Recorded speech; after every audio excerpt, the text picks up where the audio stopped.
Mga kapatid, kung may beauty contest ang kalikasan, abay malamang may corona ang Bulkang Mayon sa Albay na para bang laging handang magpa-photoshoot sa sobrang perfect ng hugis. Gaano nga ba ka-perfect ang Mayon?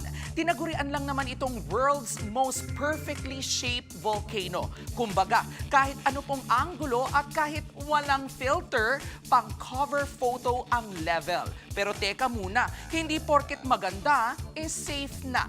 Ang Mayon ay isang active volcano at kabilang sa Pacific Ring of Fire. Kaya sanay po ito sa pagyanig, pagbuga ng abo at pag-alboroto. Mula pa noong 1616, mahigit 50 beses nang pumutok ang Bulkang Mayon. Noong taong 1814, nangyari ang isa sa pinakamalakas nitong pagsabog. Tuluyang nalibing sa abo ang Kagsawa.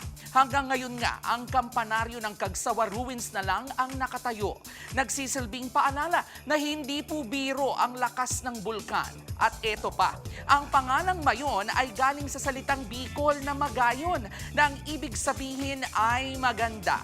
At ayon nga po sa alamat, ito'y mula sa kwento ng pag-ibig ni Daragang Magayon at Panganoron. Isang love story na nauwi sa trahedya at sinasabing naging pinagmulan ng bulkan. Kapag aktibo ang Mayon, gaya po ngayon, naglalabas ito ng lava flow, ash fall, pyroclastic flow at lahar. Kaya mahalagang sundin ang babala ng PHIVOLCS. Pero alam nyo ba, sa kabila po ng panganib, patuloy pa rin dinarayo ang Mayon ng mga turista, photographer at scientist mula po sa iba't ibang bansa. Dahil bukod sa pagiging iconic, isa rin ito sa pinaka-pinag-aaralang bulkan sa buong mundo. Ang Mayon, hindi lang po simbolo ng ganda, kundi paalala ng lakas ng kalikasan ng kahalagahan ng pagiging handa.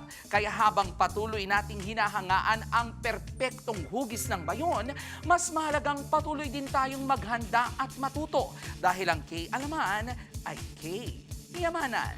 K-okay. Mga kapatid, Jervy Wrightson po. Eto na nga. Para sa latest showbiz news at iba pang K-alaman, mag-follow at mag-subscribe na sa social media pages ng News 5.